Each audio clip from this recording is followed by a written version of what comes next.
Raquel Spring, an amazing local astrologer. She specializes in black moon and Lilith. She does amazing mundane descriptions, really practical information, spiritually activating, I would say. And I'm so happy to have her here. As soon as I knew that this event was happening, I just saw Raquel opening it, and so this is a dream come true. Thank you for being here. And Stephen Altair, I know that I cannot do you justice in the introduction here. Don't say anything. I'm gonna let him introduce himself. But thank you. It's an honor to be here with you both.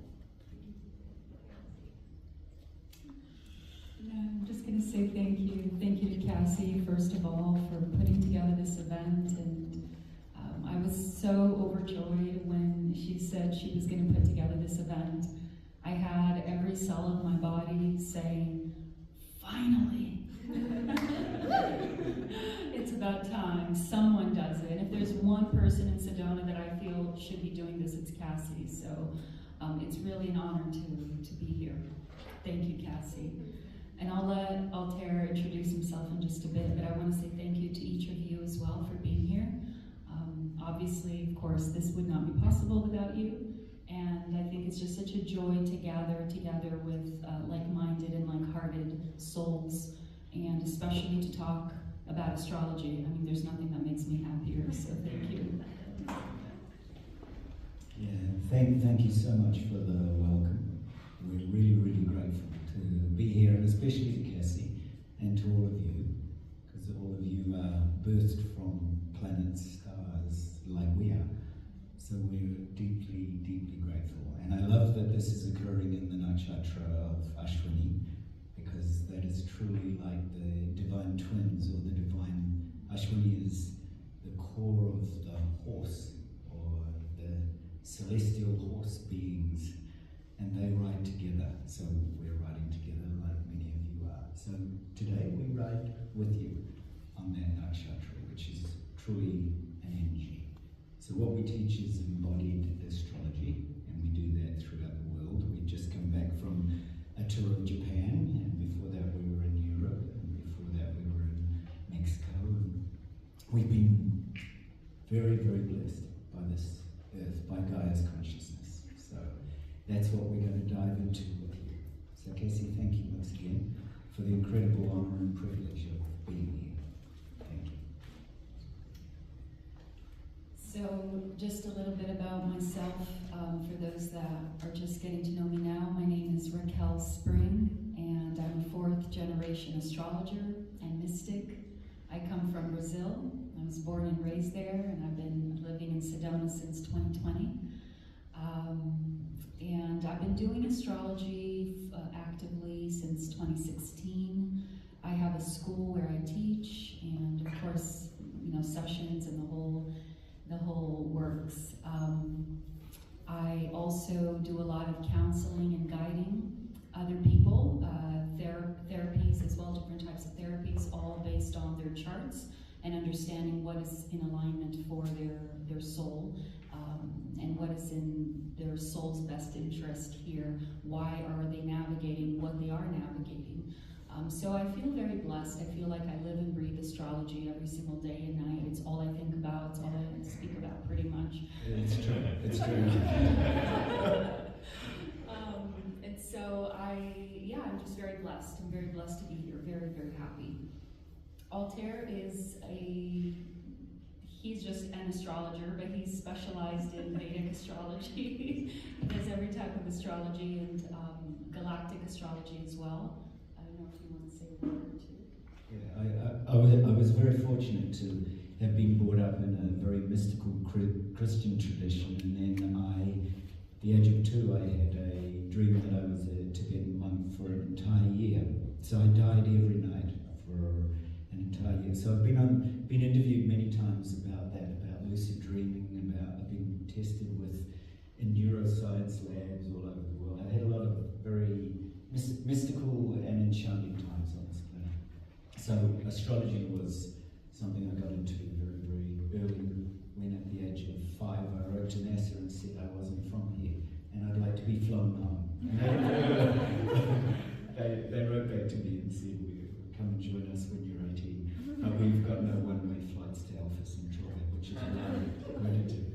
So yeah, I had a very early love of astronomy and astrology from the age of 5. So I was very fortunate to live next door to an alchemist, and so she guided me from a very young age into studying all kinds of astrology. And just around the corner there was a very, very well-known astrologer who read for me. When I first met him,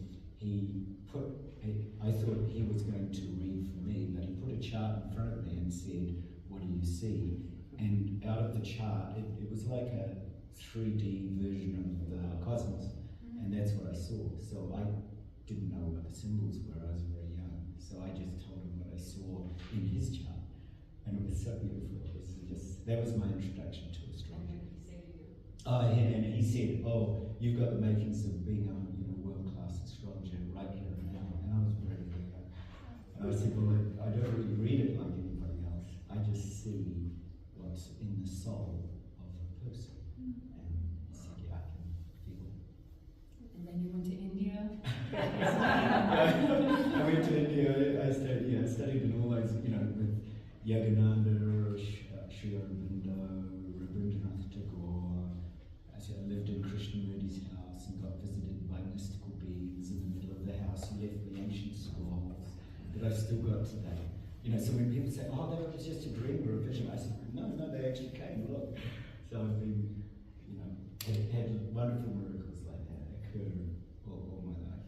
And it's just simply because all of us here are collective love beings, right? Here to bring peace and love and calm and joy to this planet. Yes. So there are several faces that I recognize here and others that I don't. So I'm just curious, how many people live in Sedona? Oh, wow. Wow. Okay. So thank you for all those that have traveled to be here for this event or visiting. And let's say hi later. I'm also curious, how many people here would say that they have at least a basic understanding of astrology? Oh, fantastic. So if I make reference to a sextile or a trine, you would understand what that means. Okay, just so I can know how far I can go. Because I'm known for packing a lot of information in very little time. So give me 5 minutes and I'll give you more than you've ever heard.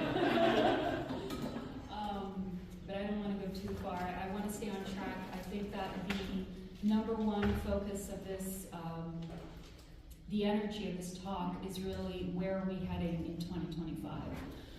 When Cassie made the beautiful invitation to speak here, and I tapped into what would people most want to hear about at this time. There's so much that we can talk about as astrologers, but I just really tapped into all of you thinking, well, what could be the most benefit to people attending? And I just felt like, I think the year 2025 is something that we're all very curious about. At the end of the day, we are entering new territory, and as I always say, there is no manual for where we're going next. We are literally writing this as we go. So I want to talk with you about the year of 2025 and also about the bigger perspective of this year, because it is a pivotal year. 2025 and 2026 are turning points the same way that 2020 was. There are going to be massive shifts coming up, and shifts that will continue well throughout the decade. So I want to just give you a little perspective. Even us astrologers, we don't know the details of how this is going to play out. Astrology was never designed to be a tool for prediction per se, because nothing is set in stone. But we can use astrology to understand the themes, the overall themes, the energies that we're navigating. And I think that's the beauty of astrology, because it gives us insight, but it also allows for free will to happen. So I want to just share with you the context, the energies of what we're looking at in 2025, to give you a little perspective, to navigate not only your journey, but also to help those of your loved ones, your clients, your friends, and so forth. Anything you want to say? I think one of the things that we've been teaching as we've been traveling is that this is very much embodied astrology. I think all of you realize that you are embodying the consciousness of the planets and the asteroids and the stars and the nakshatras and the ancient traditions, so that you carry that in your body. So when we're sharing with you now, we're sharing with you a living consciousness that is part of everybody here. So that's what I always feel into, especially when we're giving these talks and when we're at different conferences, is that it's not about the planets and the stars being out there, it's about them being in here. That's beautifully said. The more that I work with astrology, the more that I study astrology, the more I understand the mechanism of the cosmos, which is really this oneness. We are one. We are all one and the same. And the more that I look at charts, the more that I see our own psyche reflected through the stars and vice versa. So you can literally understand someone's psychological patterns, emotional patterns, and especially evolutionary patterns by looking at the planets. So we're all interconnected. And whatever Pluto and Aquarius is doing is a mechanism of our collective psyche in this process of transformation and evolution. It's really fascinating, really humbling, to say the least. It really puts us back in our place, that we are all one and we're doing this together. The entire cosmos is evolving together. I always think when we're thinking of the cosmos like that, and we're here speaking about the planets, for example, the planets right now are meditating us. So they're out there having a conference just like this. And they're saying, what? Do you really get what these humans are up to? Yeah, well, there's a group of them down there that really get us. So it's like, I love feeling about the flip side, that actually, like Pluto and Aquarius is right now actually tuning into us. And the more that we bring that awareness into our consciousness, the more opportunity there is for us as astrologers to share that with the planet. One thing we've spoken about a lot was, because we're part of lots of projects, including a very large global education project, and that is about bringing astrology into schools for young children, right at the first. Because imagine if you knew that you were a star seed, or had the consciousness of a nakshatra, or were open to the energies of Pluto and Aquarius right from when you were very little. That would change everything. So I just want to make sure I keep track of time, because I'm without my glasses, I don't see anything. Yeah, hold a chart. How many hours have we got? I'll give you guys.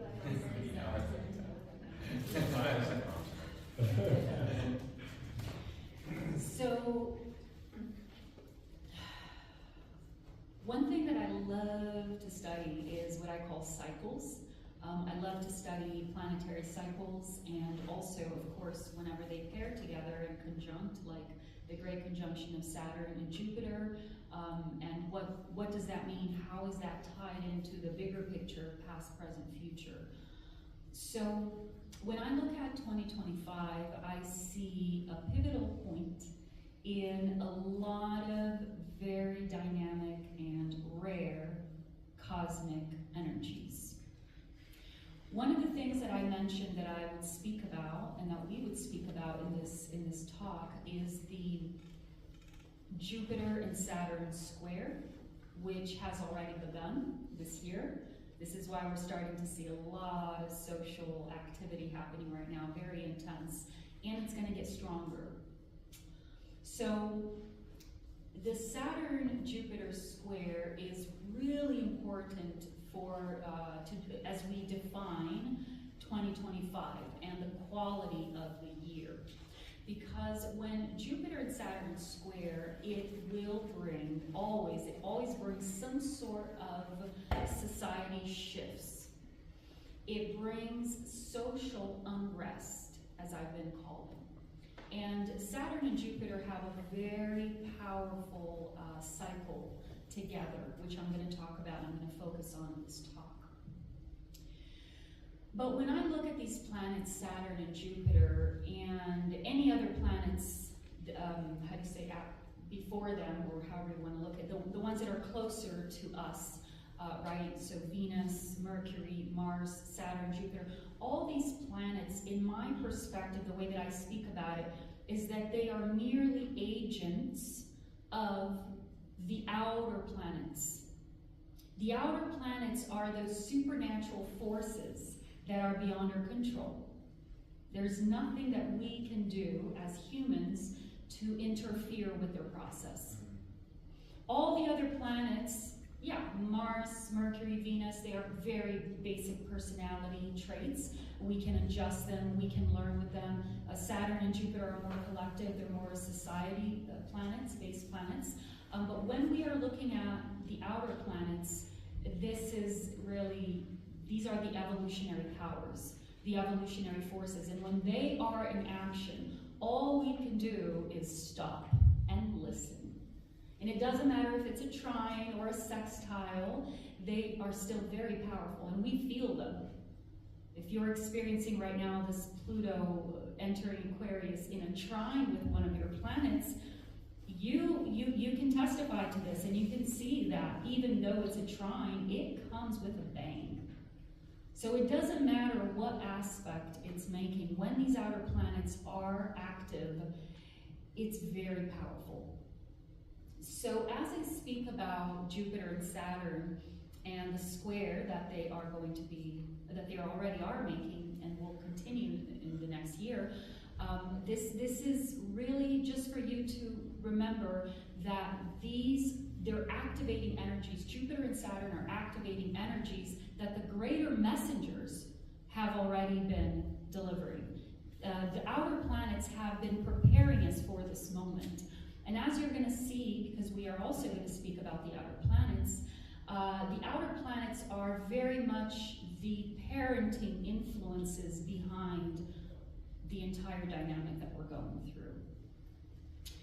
As a matter of fact, 2025 is not only characterized by Saturn and Jupiter square, but also by the shift of all three outer planets into different signs. So we're going to talk about that as well.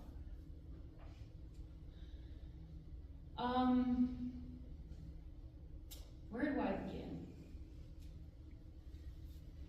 2020 really was the pivotal year that, to the outer eye, may have been attributed to COVID and the whole world stopping, and yes, but to me, COVID and everything else that came in 2020 was merely a physical expression of greater evolutionary forces. I remember when I looked at the astrology, because I usually tend to do that about this time, September, October. I will look at the astrology of the next year to kind of prepare and what I'm going to teach or talk about. And in 2019, when I looked at the astrology of 2020, I did not sleep all night. I kid you not, I was crying, I was in shock. I said, what do I tell people? I didn't know what to do with all that information. I didn't even know what that meant.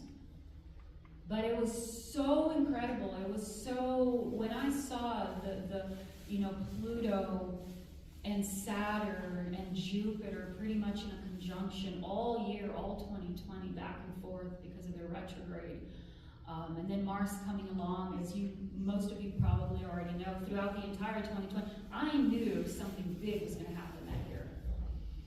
And I remember when the first news of COVID came out and the news was saying, 2 weeks, everybody's going to have to stay 2 weeks in their house.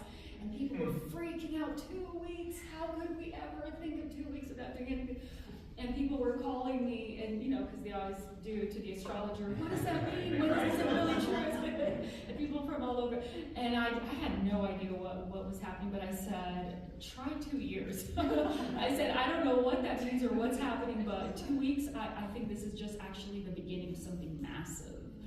So, needless to say, 2020, the whole world stopped, and I think that was very important because the world was coming to a halt. I call that the beginning of the end. So 2020 was the beginning of the end.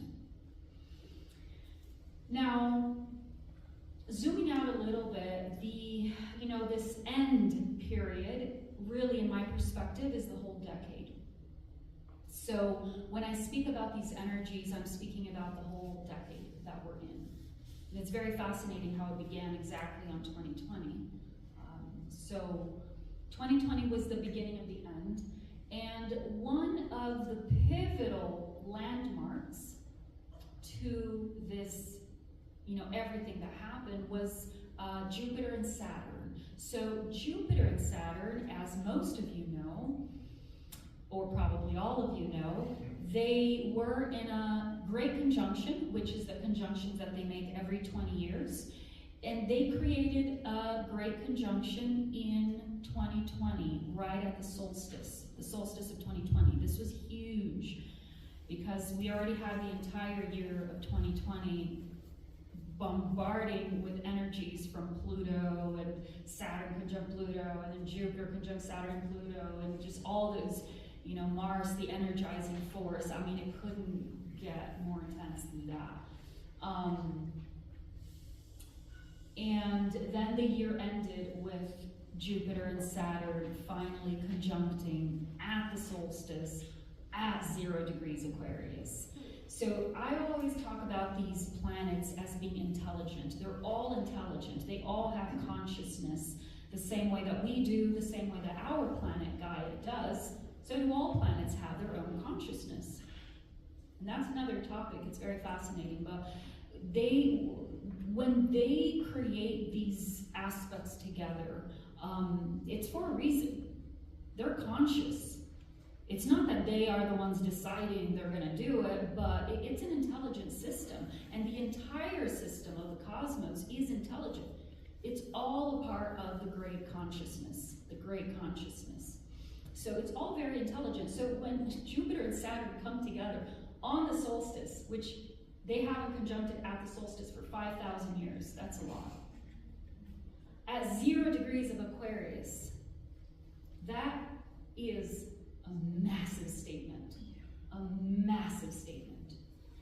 And at that moment, I was so in awe with the signature of these planets coming in and literally ushering in a new era. Remember, Saturn and Jupiter are merely the messengers. They're the ones that bring those energies of the outer planets and translate them into physical events. So when Jupiter and Saturn conjuncted at 0 Aquarius, I knew that that was a very important factor, a turning point moment for what we call the age of Aquarius. It's interesting to think that Pluto has been in the 0 Aquarius, going back and forth and activating that exact spot where Jupiter and Saturn conjuncted and initiated this phase for us for the past couple of years. And this is a really, really big deal. Now, I want to just bring to your attention, just for a moment, I want to speak a little bit into this, the ages, the energy of the ages, because when we zoom out and we look at the big picture, we really are looking at a shift of ages. Now, I want to make it clear that this is a transition. When we shift from one age into another, it is a period, a long period of transition from one age to another. Nonetheless, we are closer and closer and closer. And there are pivotal factors that happen that initiate this energy even further. So for example, one for me, when I look, I personally, I've contemplated a lot about, when did the age of Aquarius begin? There's a lot of perspectives. I don't think that there is one answer. Like I said, it is a transition.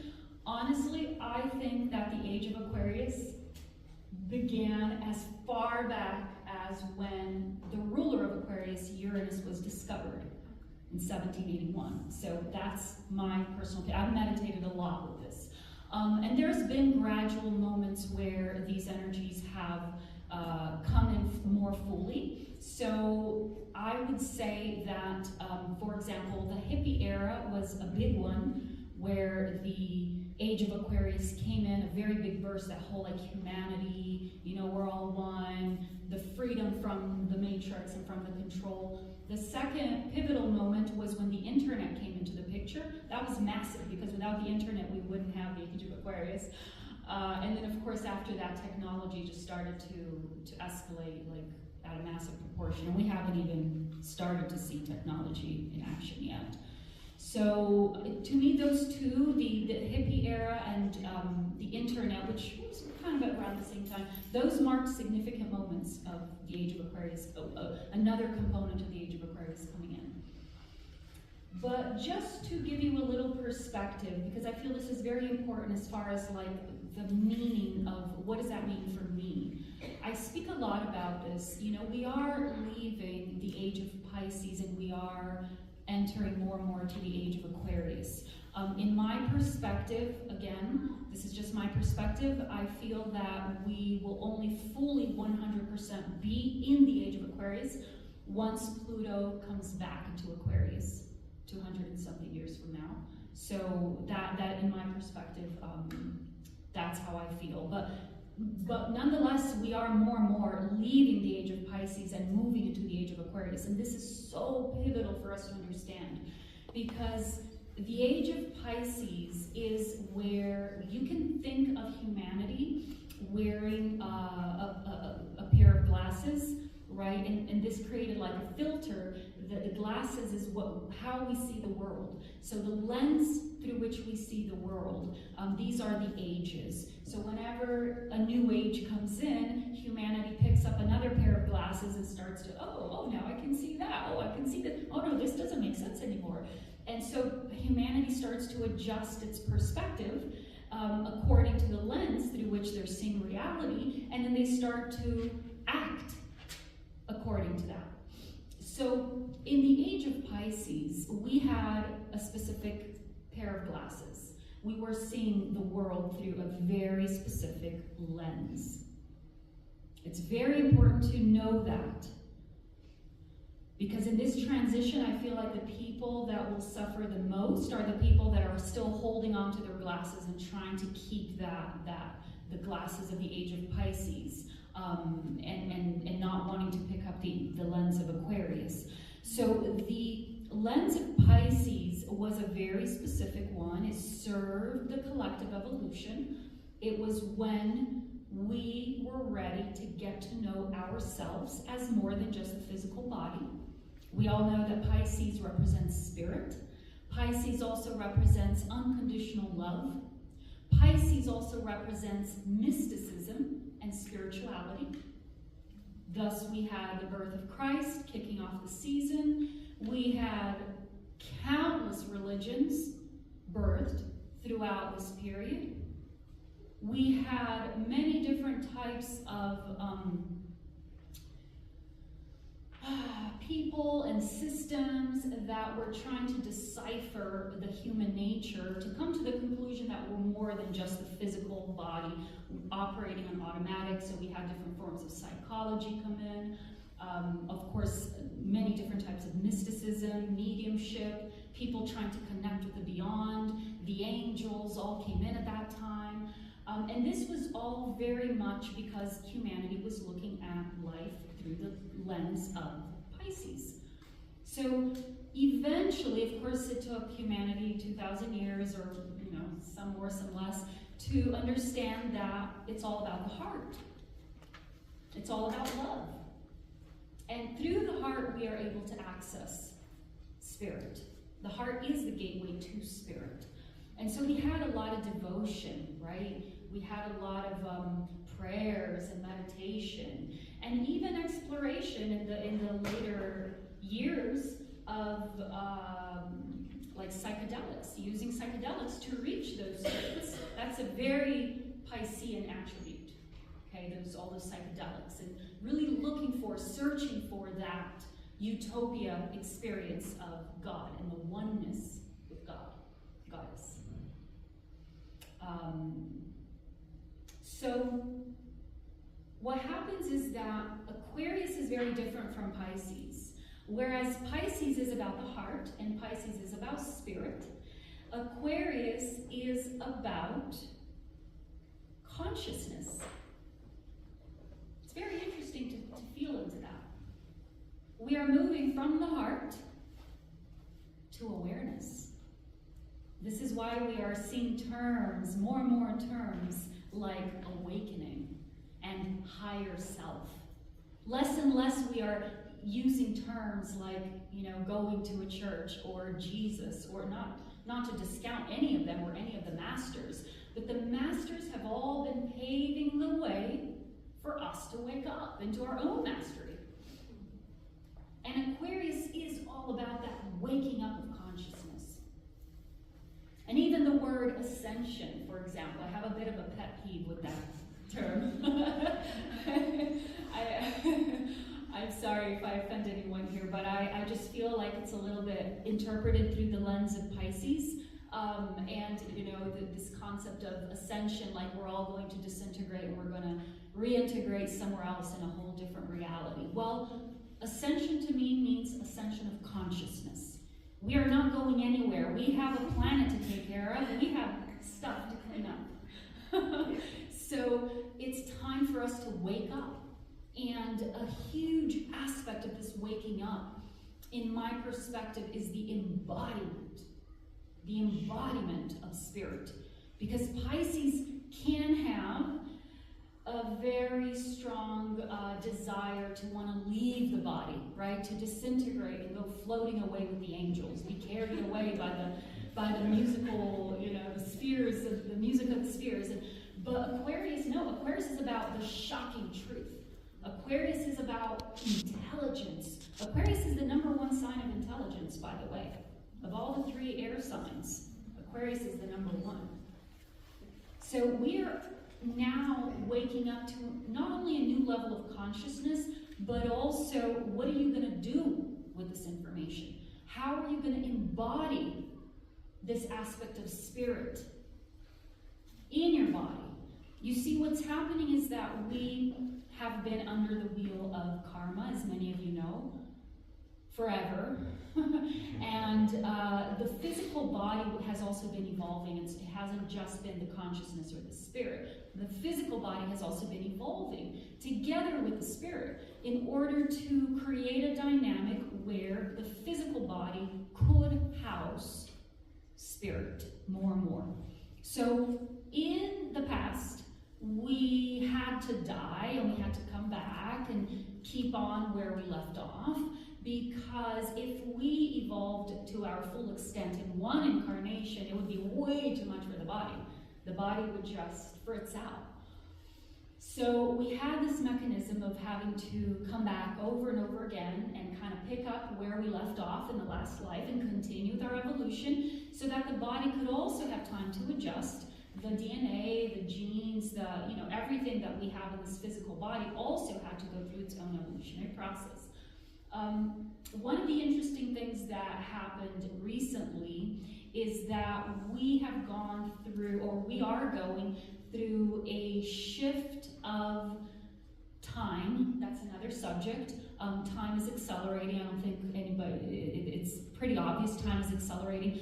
It actually is our perception of time is shifting. Along with this, we are also changing our relationship with karma. Our relationship with time is no longer what it used to be, and it's going to more and more increase. The speed of time. Our relationship with time is going to continue shifting. So our need to come back and continue where we left off is also shifting. shifted. This is very important to understand. This is one of the reasons why we have been kind of, in many ways, catching up to our karma, and the last 3-4 years have been very intense. We've been evening the scales. This is why relationships during this time have been pivotal. So we could end karma, so to speak, just to keep it short and simple. We've been ending our karmic wheel, so we can move into a new understanding and experience with time. And I hope I'm not getting way too over your heads, but it's very fascinating when you look at the bigger picture like that.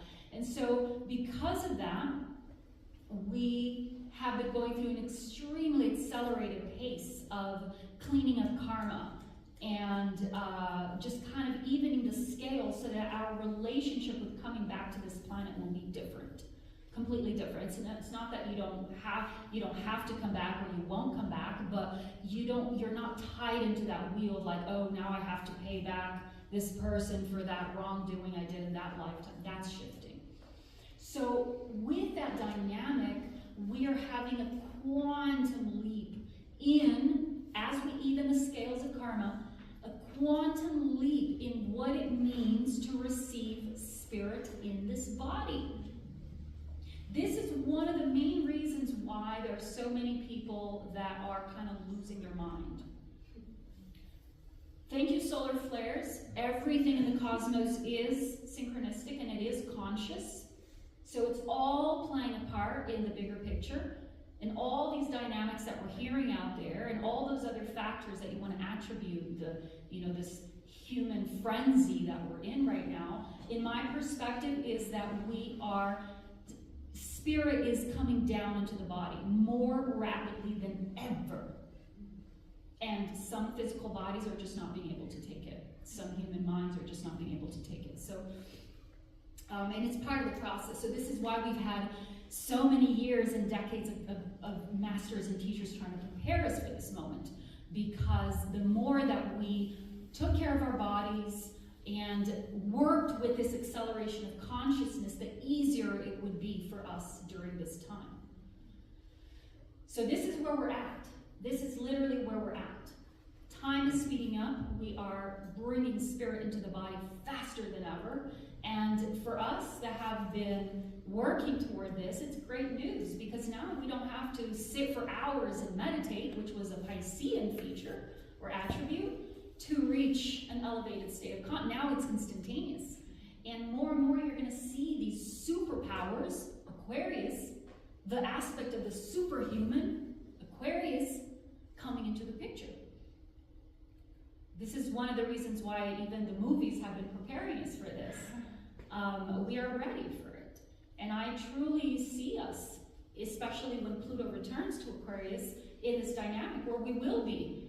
Right now we're like, oh my God, telepathy, wow, where can I learn how to activate my third eye? Trust me, by the time that Pluto comes back, we're going to be like, not only levitating, but probably bilocating as well. And that's what's going to be, in style. People are going to be looking for teachers to teach you how to bilocate. So it's just a process of evolution. That's it. So we are just raising our evolution to meet that of our star family, so that we can then at some point realize that we're all one and the same. I believe that they are us in the future from our perspective, but at some time we're going to meet each other in that sweet spot and be like, oh yeah, we're one and the same. So we're just kind of working at it backward, and they're working at it backward, and we're working toward, you know what I mean, like to the future. And they're kind of, time is pretty interesting. Anything you want to say? I was just thinking, would you be okay if I did an instantaneous practice that takes 3 minutes? Sure. Yeah.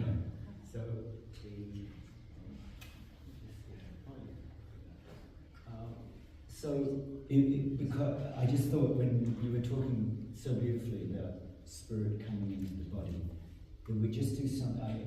Being a student of Swami Sri Yukteswar, we both are.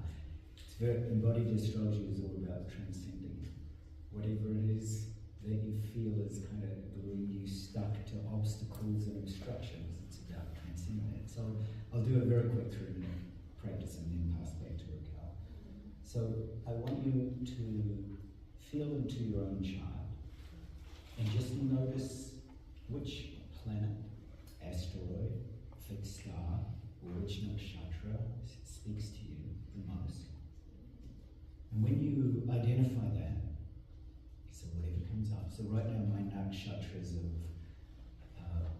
Pusha, and I have the Sun in conjunct Moon and Pusha. So the Moon and Venus, they're also conjunct Venus. That's what I'm feeling into. So notice in your body where that energy arises. Just notice, is it your head, is it your heart, is it your gut? And you can close your eyes. So I want you to be very focused and simply bring this embodiment of the planet, asteroid, fixed star, nakshatra, whatever you're tuning into. And just for a few moments, for these few minutes, you're going to invite your body to participate with that star, planet, asteroid, nakshatra consciousness. And as you invite your body to do that, so if you found that this, in my case, the ascendant moon, Venus rises in my heart, invite your body now to start to deeply drop down to connect with Gaia's consciousness. You're aware that we're all participating with her. So drop all the way down into your feet, whether your feet are on the floor or whether they're sitting on a chair. Just feel that same consciousness of the planet or the asteroid or the star or the nakshatra in your feet. In fact, go right to your right big toe and feel even right at the tip of your right big toe that consciousness is embodied there. And then invite all your toes on your right foot to participate in your calves and your knees and your thighs and your hips. And then feel it flowing down your left leg, your thigh, your knee, your calf, feet, left big toe, your left toes. So they're all embodying this one consciousness. This stars, nakshatras, asteroids, planets, whatever is there. And then invite your body to flow with that same consciousness up through your hips, your belly, your womb, your heart, chest, your throat chakra, down the arms into the hands. Even feel your left fingers, the left thumb, with the same embodiment.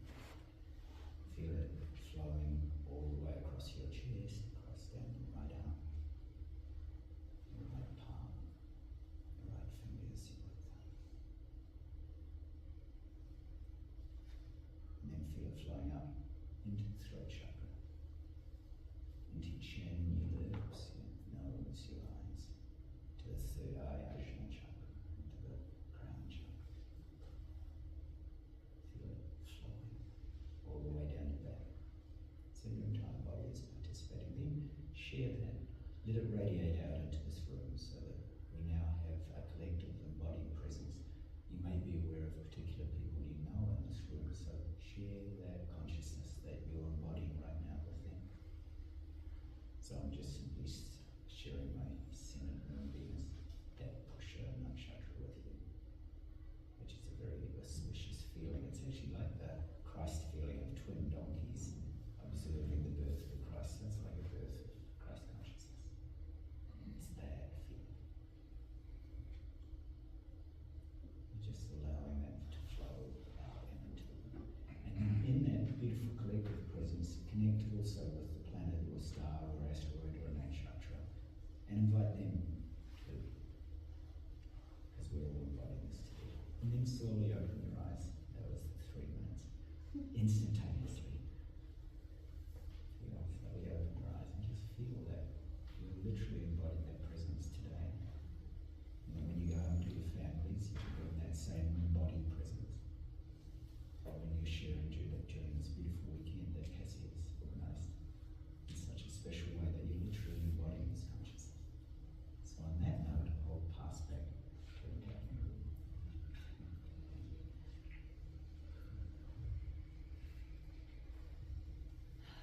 So, if I were to summarize this part of what I've shared with you, it really is that we are leaving that Age of Pisces mentality It's very important to remember that, because I feel like a lot of people are still trying to hold on to it.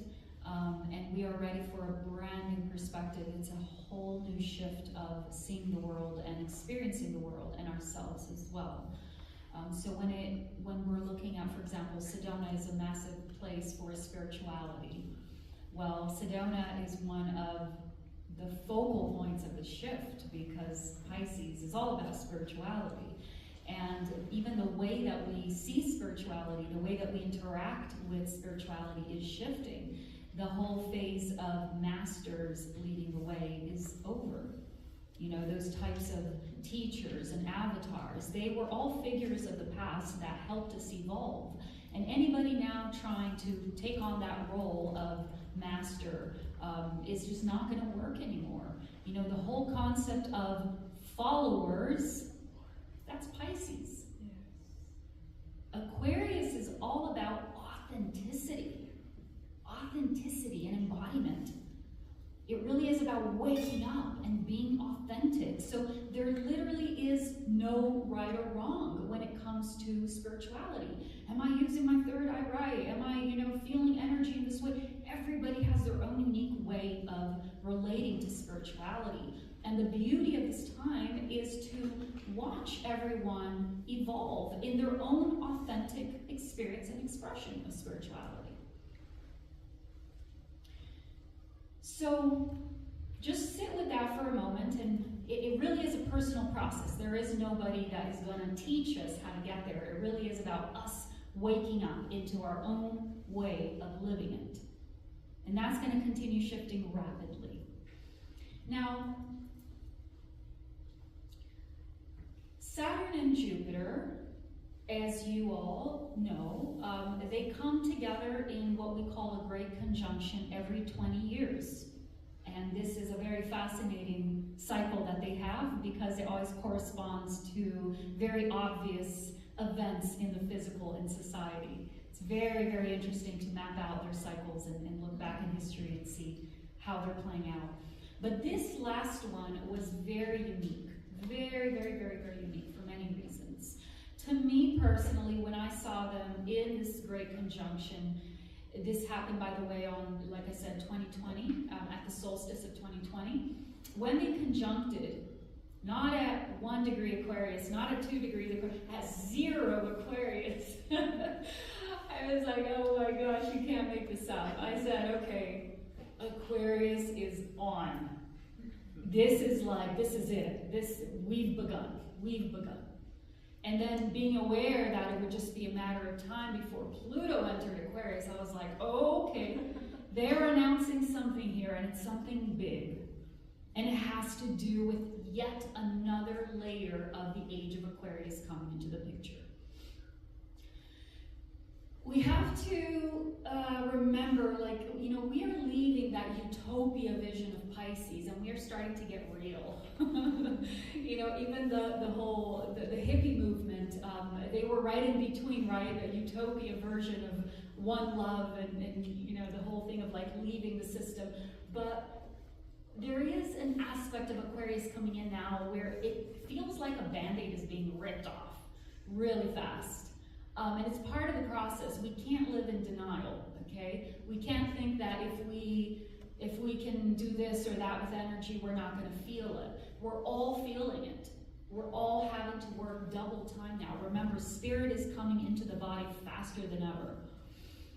So when Jupiter and Saturn began this, their conjunction at 0 Aquarius, it really initiated another layer, like I said, of the Aquarius energy. Another thing about their conjunction, which is very interesting and important to keep in mind, is that they officially began their next cycles in the element of air.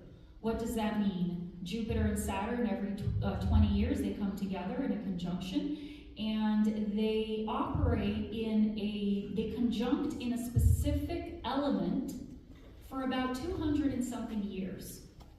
So the last time that they started this, before conjuncting in air, when they started their conjunction in earth signs, which is where they've been conjuncting in, when they started this corresponded to the era of the industrial age. And it's important to keep this in mind because our whole society was based on the element of earth. Right? All of these very physical things, and the industrial age with all of its machines, and then fuel and petroleum, and all of the, operating with fossil fuels and earth elements. They've all been attributes of Saturn and Jupiter conjunctions in the element of earth. So they've been molding and shaping the decisions of society and how society is based on, including paper money. A very strong attention to the physical.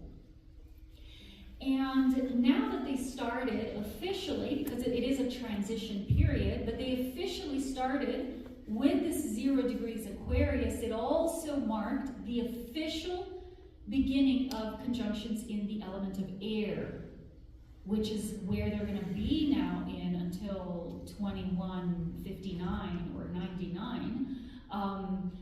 So it's a long time that we now have all of the conjunctions of Jupiter and Saturn in the element of air. That means that now all of the decisions that we're going to be making as a society are going to be influenced by the air element.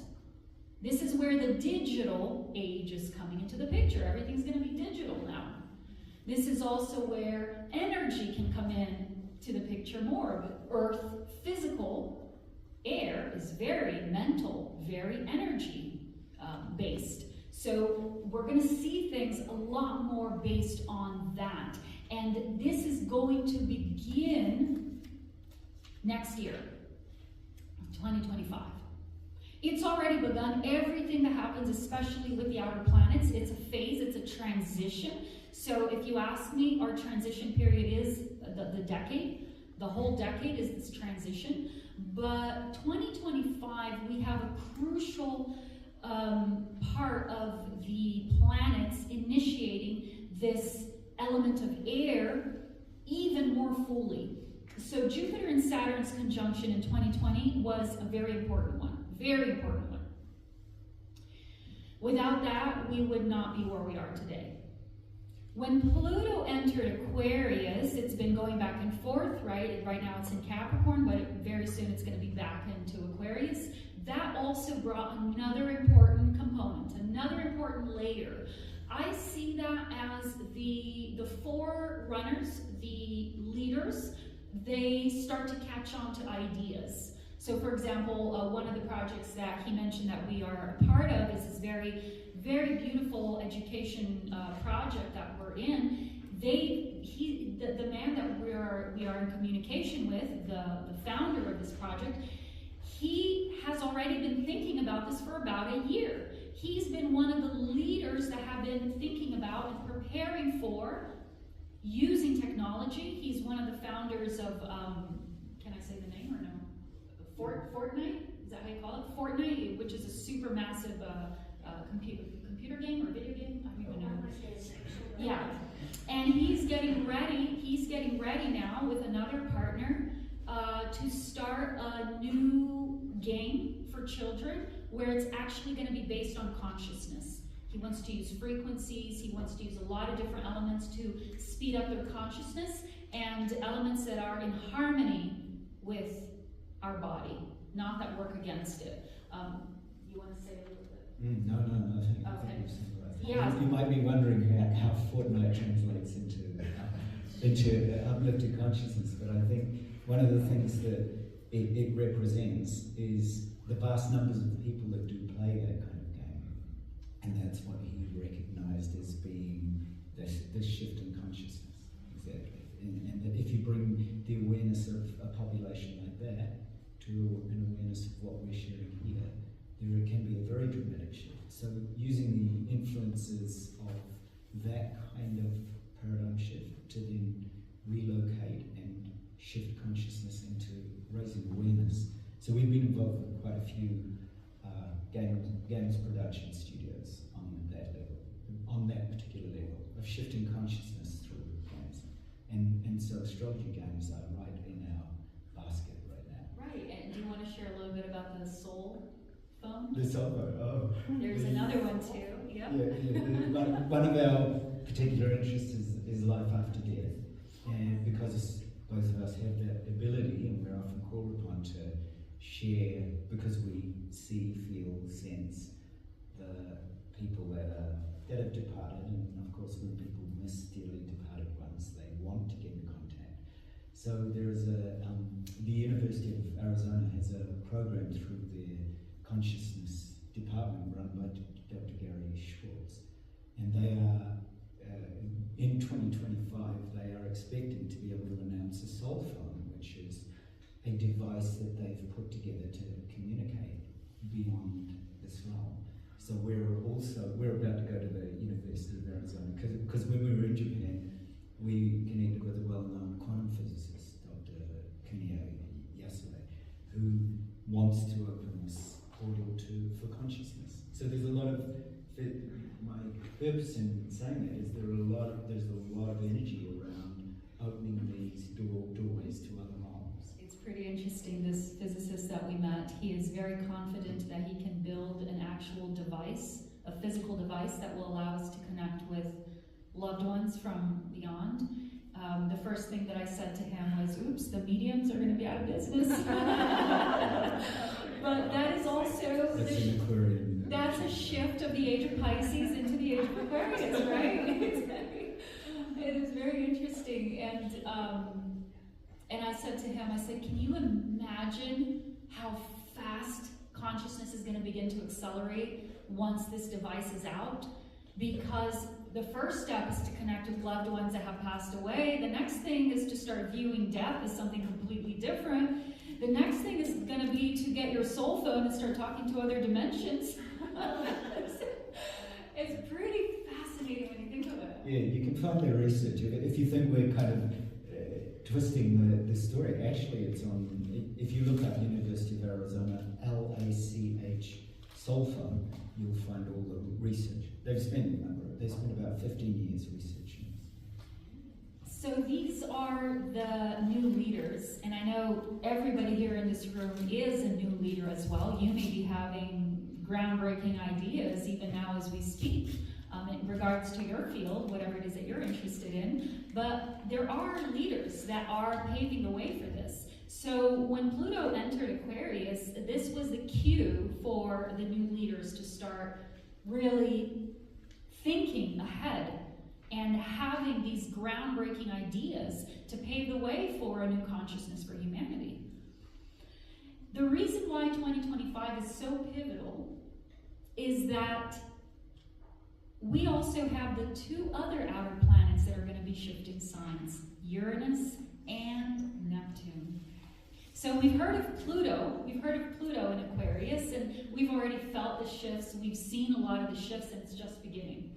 Well, what do you think is going to happen when the ruler of Aquarius, Uranus, also shifts signs? And not only shifts signs, but shifts into another air sign.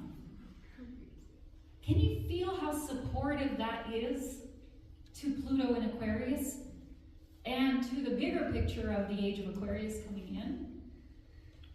Gemini is also an air sign, and it is in a trine with Aquarius.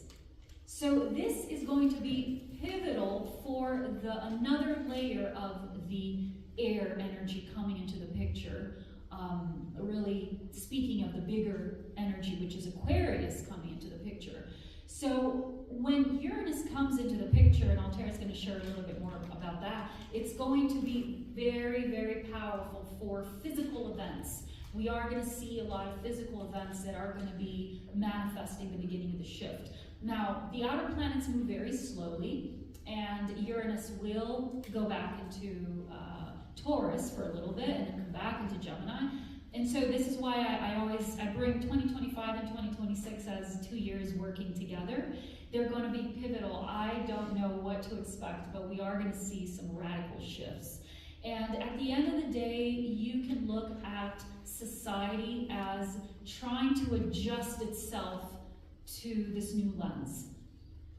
We can expect to see some chaos. We can expect to see some of the old try to hold on to the old ways of operating, or maybe some new ones trying to come in a little bit of both, and a little bit of that battle between them.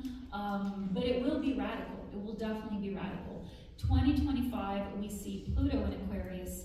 We see Uranus coming into Gemini for the first time. And of course, our dear Neptune, who's been a pivotal factor concluding that age of Pisces in the last few degrees right now in Pisces. That's a whole other conversation to have, because we are preparing to see the North Node coming into Pisces as well. But it's another layer of the age of Pisces coming to an end. And when Neptune goes into Aries, it will be another layer of the waking up. Spirit waking up into a new reality. So I will let you now explain a little bit of the outer planets shifting signs in 2025, but I just want to give you that little taste of why 2025 is so big and why it's just the beginning. We can easily allow the rest of the decade to unfold in regard to these outer planets shifting signs. I will say one thing, outer planets, when one outer planet shifts signs, it's a big deal. Now, when 3 outer planets shift signs at the same time, oh my gosh. I mean, this is going to be massive, massive, massive. As an astrologer, I'm holding on to my seat. I'm just like eating popcorn and watching these planets, like looking at the news and watching the planets. What's going to happen? Oh my God, this is so big. Yeah. It really is. You feel it too? It's incredible. It's incredible to just watch these planets unfold throughout our reality and have their, their hand, their touch in the events in our society. But don't get lost in the events. Like I said, there will be chaos. There will be a lot of humanity trying to find themselves in this new reality. A lot of new leaders are going to be coming into the picture as well, especially by the end of the decade. The things that he shared about the soul phone and the education aspect that we are part of. There's many, many, many more in the world that you're going to see coming into the picture. And 2025 and 2026 is going to be huge for ushering in these new leaders. And technology will be a massive component as well. Massive, groundbreaking. If we thought the internet was big, just wait until it's coming. Even internet itself is going to be shifting. The way that we use internet and see internet is going to be shifting these next few years. So yeah, go ahead. And feel free to jump in any time. Okay. So some years ago, when I was lecturing at different universities, and I came to Madison, Wisconsin, and was invited to MIT, and I went and shared a collection of research with a friend of mine there, and he showed me some of the research that MIT had done into the years 2025, 2030, and the graphs of their technology acceleration from 2025 to 2030 was exponential. And I've always remembered the picture of that graph, thinking that all the things that you hear, people speaking about AI, shifts in technology, even if you look at the way that some very dramatic events are unfolding on our planet at the moment through the devastation of war, and the way that technology is changing and the way that it's being fought in such a horrible way, you start to realize that there are massive shifts that are happening in the undercurrents of our planet, and not always for good reasons. So the power of these shifts that we're feeling, as Raquel said, are like this fire in the air. And of course, in Vedic terms, if you're looking at this from that perspective, it's a different type of shift, and it happens later. But I like the way Raquel was referring to shifts happening at different epochs, and that there are periods of time, such as over 150 years, that these really start to come into being. So you're really, in that sense, you are the pioneers of this consciousness right now, because you're aware of it more than anybody else is. And I always think that is the gift of an astrologer, to bring the awareness of the future into the present. So one of the ways that we look at it is this way. And I'm going to give you some examples. Raquel's already given some. But Pluto in Aquarius. And I always like to do this in a very deep and existential way, where you're actually feeling into the possibilities for you. So I want you to consider what advances in technology you would love to feel or see or sense on our planet. And then, like, if you're writing things down, write down the very first thing that comes into your being, because it's quite likely that you are holding the codes for that technology, and that if you don't act on it, then nobody else will. And that's part of what we do when we're very fortunate. We go into the homes of very well-known families around the planet, and we sit and retreat with them for a day, and we speak about this kind of consciousness. And we help those families to look at all the billions of dollars that they're spending on stripping the Earth's resources, for example, being actually redirected towards consciousness and awareness. So that is truly Pluto and Aquarius, the infinite opportunities for you to create. And because I do a lot of this embodied astrology as practices, I'm going to get you to close your eyes just for a moment. And this is, again, these are all instantaneous 3-minute exercises, where you just, so I'm going to get you to close your eyes. And I want you to just notice, is there a part of yourself deep within that you might call your future self? And just touch her or him, and reach out with your hand inside your heart, and actually take hold of that hand, that future self. And just notice where that hand is. Sometimes mine always rests on my heart, so I place my hand on my heart. So, but it could be in your belly, your womb, your shoulder, your throat. But just notice and put your hand on that part of the body where the essence of the awareness of your future self resides. And as you feel that, I want you to go forward into the future. You could do it just a week or a month. I tend to go, say, a year from now. And I want you to look at what Pluto and Aquarius is guiding you into. How is that consciousness of your future self and this infinite possibility to create a new technology, how is it speaking to you right now? Because right now you're holding the hand or the essence of that future self, and you're sensing it in your being. So right now mine is working with these quantum physicists and neurologists in different universities, so I'm feeling into the potential of what I've been working on for some time, coming to fruition a year from now. What does it unfold for you? And as you do that, I want you to take a flag, like a metaphysical flag, and actually plant it at some date in the future, whatever date that is. So I'm going to use my birthday, September 7th of 2025.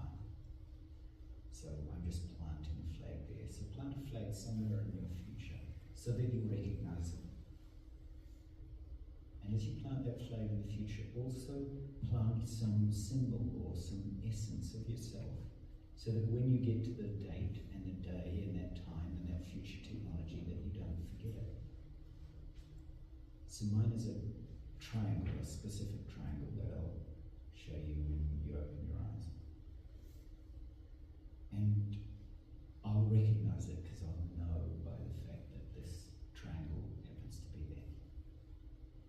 So just notice the symbol or the essence of your future self, because it might just arise spontaneously. That's always one of the advantages of Uranus.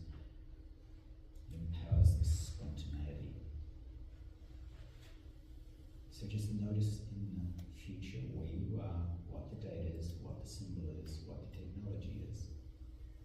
And now bring that essence all the way back to now. It's kind of like backwards by design. Just notice as you come back into the present, into the now, there might be different people, events, things, funding, opportunities, benchmarks, other flags that you might already be planting. So for me, I know that Raquel and I need to meet specific people at specific times. I know who they are. So as I'm going backwards into now, I'm just simply noticing that awareness coming up. There's a professor named Stewart. There's another woman named Sayaka. So I'm just noticing where they come up and what they're doing. And it might arise in different ways for you.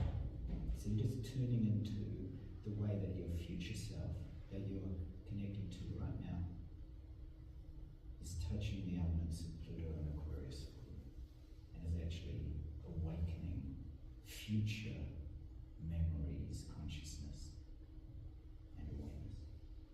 So just stay with that for a few moments, about a minute in silence, and just notice what arises.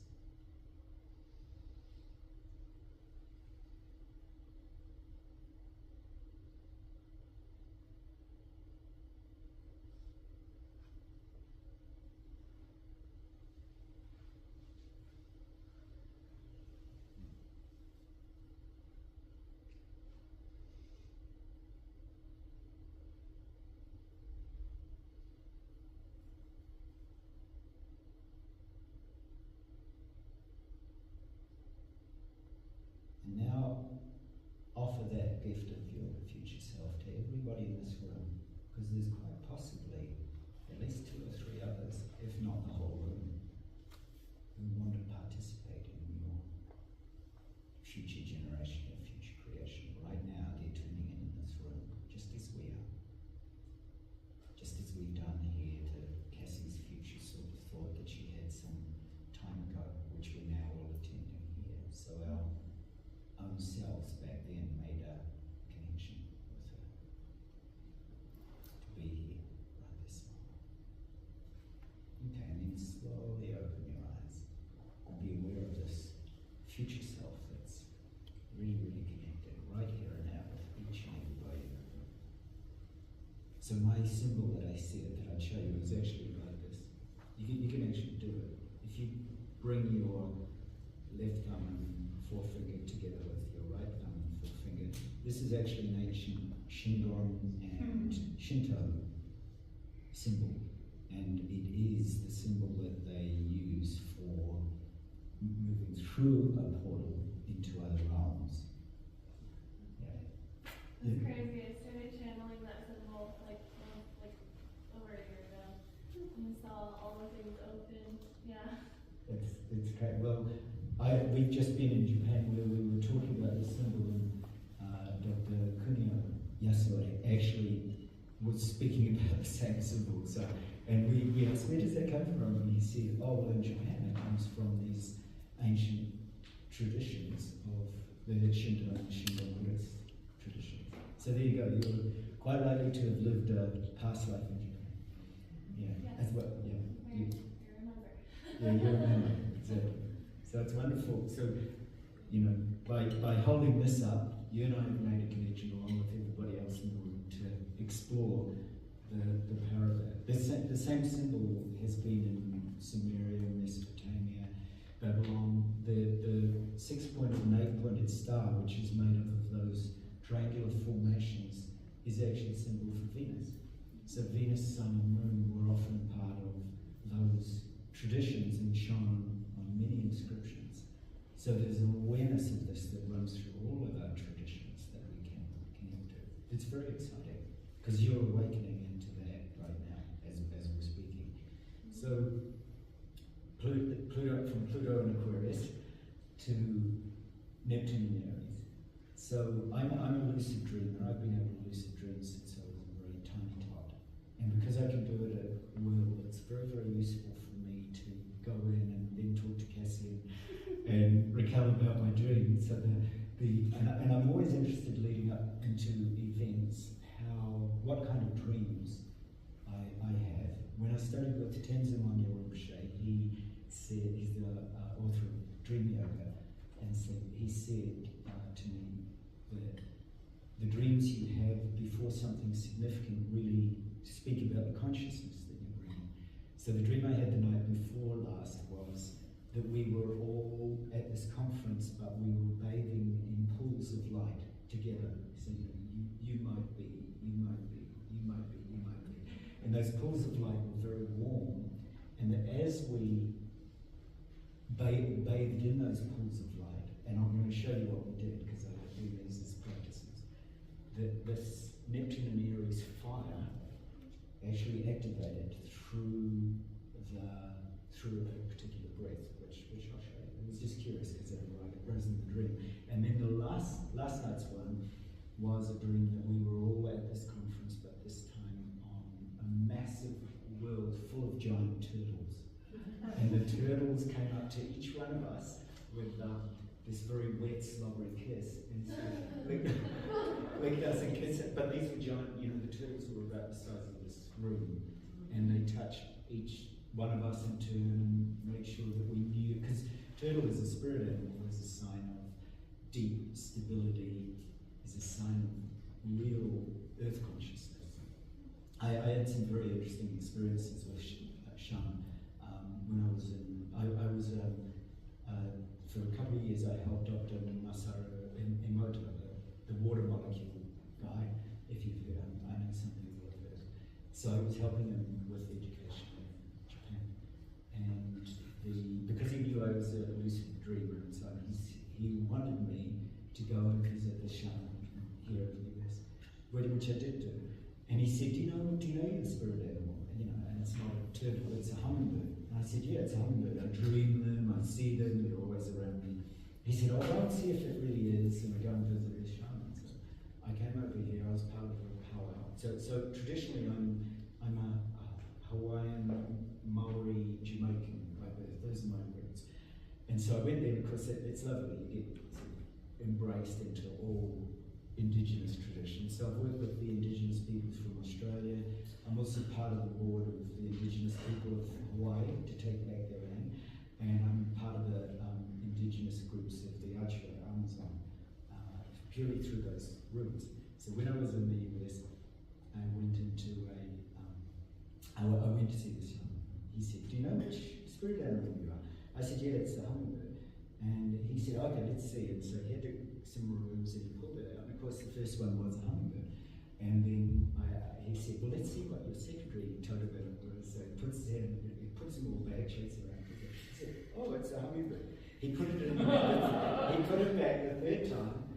And the moment that he put it back and he started to draw it out, at that moment, through a flap in the tent, a hummingbird flew around our heads and flew out again. And he pulled out the hummingbird. Gives me a little, I think my goosebumps will always come up when I think that. So, if you know you're a spirit animal, it would be really interesting for you to connect with that right now in this little practice I'm going to do for Neptune and Aries, because this is all about fire. And curiously enough, if you look at some of the fixed star systems, I call them sea dragon star seeds. Right at the beginning of Aries, there is the constellation Cetus, which is the whale. And it's the whale tower. The fixed star sits right on that whale star. But it's also in different traditions. It's also a sea dragon. So when Neptune is in Aries, it's actually activating that consciousness, dragon consciousness, sea dragon consciousness, consciousness of the oceans. For those of you who are part of Sedona and have connected with the Atlantis energies of Sedona. Sedona used to be considered a seaport. A long time ago, it was considered a seaport of Atlantis. And a lot of times when you're out there, when we ride our bikes, we rode our bikes here, electric ones, thank goodness. And when we're out there, riding alongside Bell Rock, you can feel that consciousness of what formed those rocks. So I'm very aware of the water element. So the Neptune, of course, the reason I'm mentioning all of this is it's triggering aspects of that consciousness in you.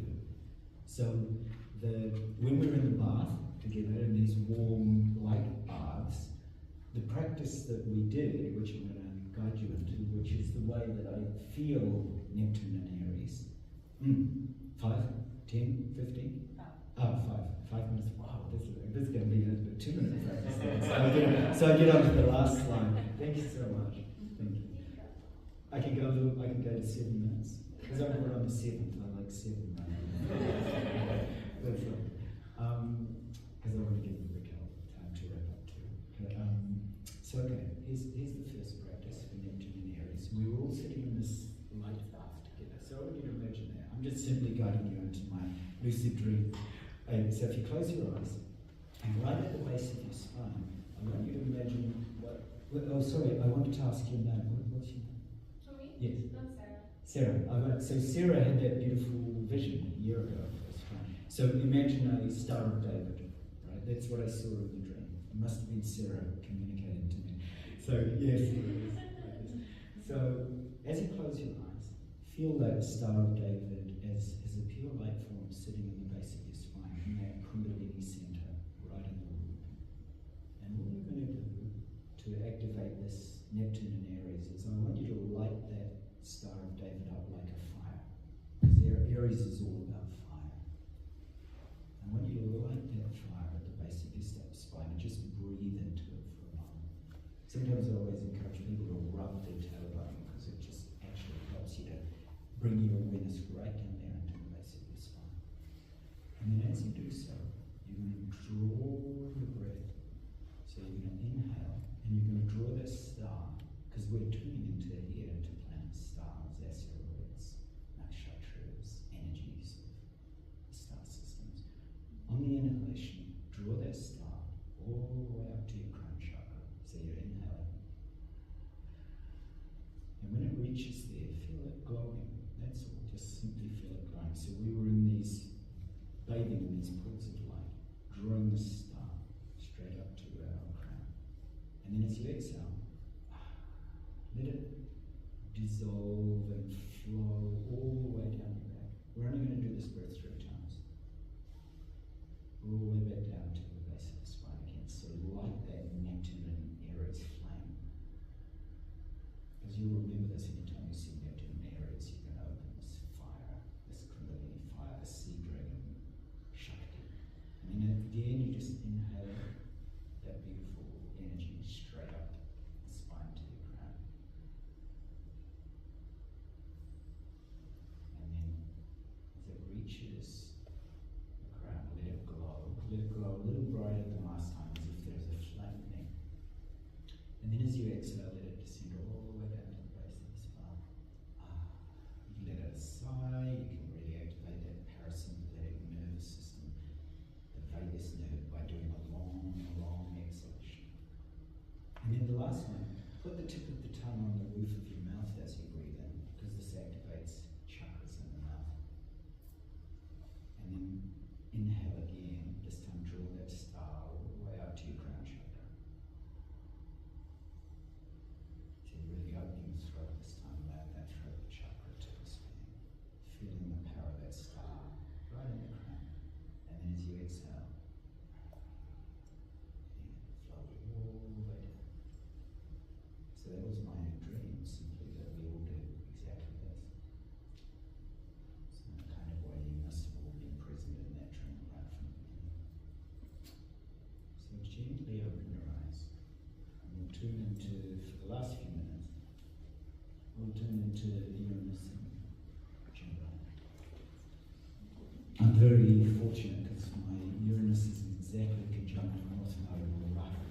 So I'm very into Uranus being picked up and float. So who's very Uranian in this room? I'm sure there's quite a few of you. Yeah. I sent it rulers conjunction. Speaking to my heart, it's already flowing. It's already flowing in happiness.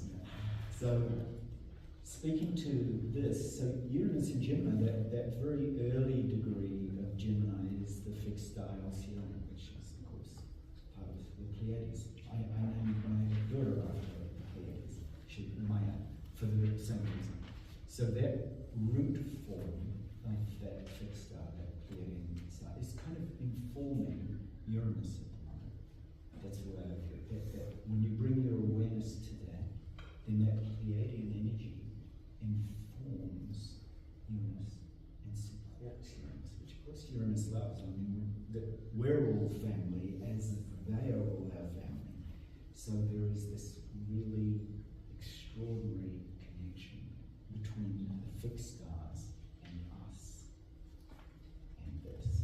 So for the last minute, I'm going to get you to do an old Taoist microcosmic orbit, which is a very simple thing, breath to do. We're only going to do a couple of them.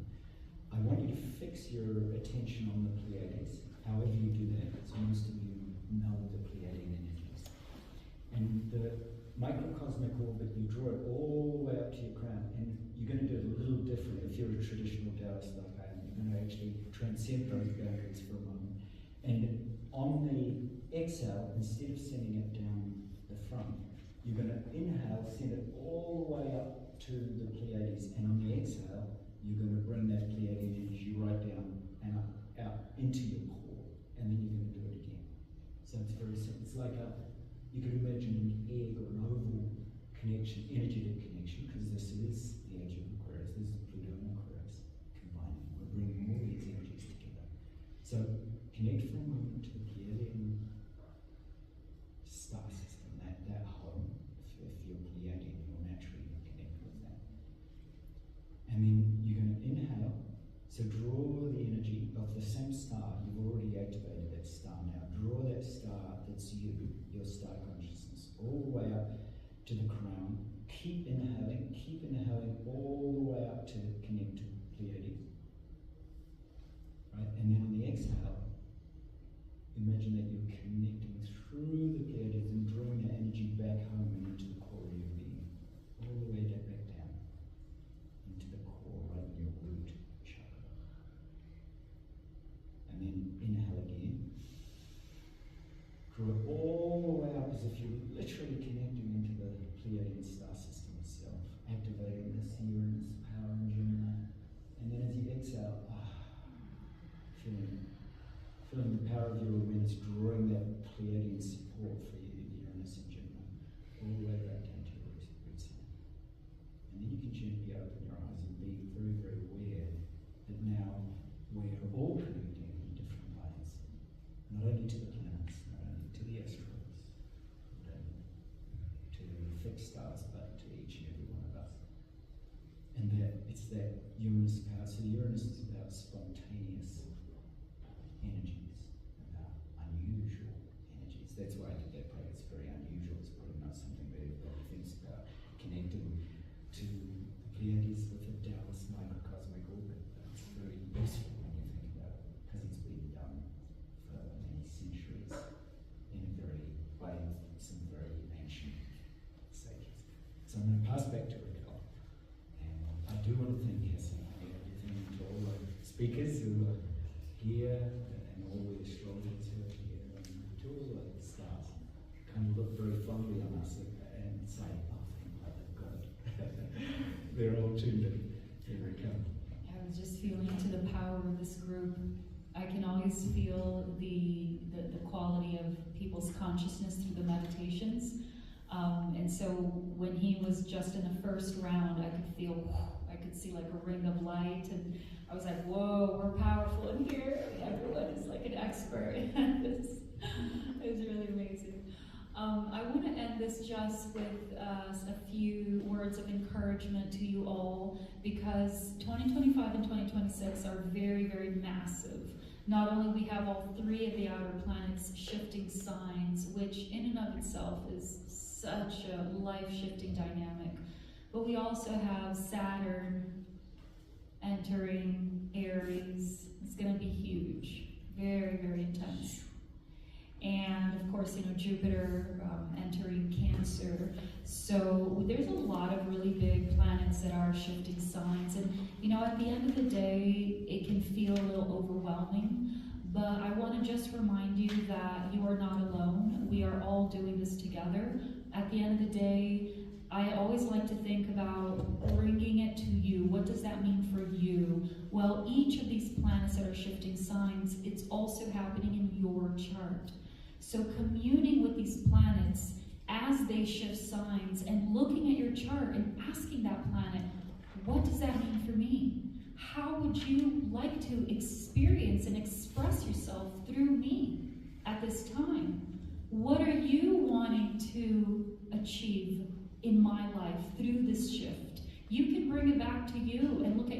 own chart and see how these energies are shifting for you.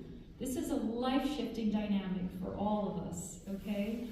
And last but not least, this is a very encouraging piece of information. All 3 of the outer planets that are shifting signs, they have a very interesting dynamic going on. I don't know how many astrologers have noticed this, but throughout the entire decade, 2020 until the end of this decade, all 3 of the outer planets have been and will be traveling in harmony with each other.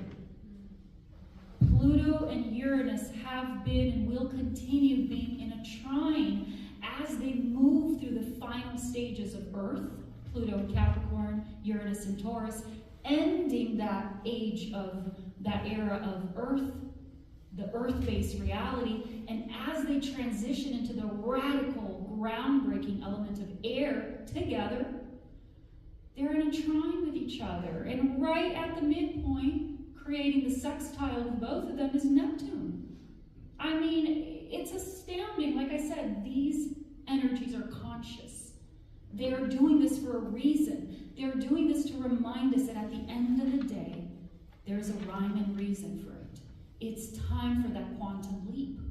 And this is why more than ever there is an acceleration of consciousness and people wanting to know, wanting to activate their consciousness, because it's with this awareness that we are going to make it through on the other side and come out in a greater evolutionary state. So this is not aimless. Don't get distracted by the fear-based news. I haven't watched TV in I don't know how many years, or I would even say decades. All I know is what people tell me what's happening in the world. I don't want to know because, well, it's very obvious. So don't pay attention to that. Stick true to yourself. The planets, to me, are my guides. Some people have angels, some people have other soul family. To me, it's the planets. The planets are the closest neighbors here to the solar system. They are making that direct, conscious awareness with us. So whenever I'm going through difficulty in my life, I look at my chart and I sit with that energy and I say, what are you wanting to show me? What am I ready to see? What am I ready to do at this moment? And I just meditate on that square or that conjunction or that opposition, whatever it is, until I understand the deeper dynamics of evolution in myself. So I want to just invite all of you to do that through this process. And I love you all. Thank you all for being here, holding space for this incredible talk. I'm so excited for you.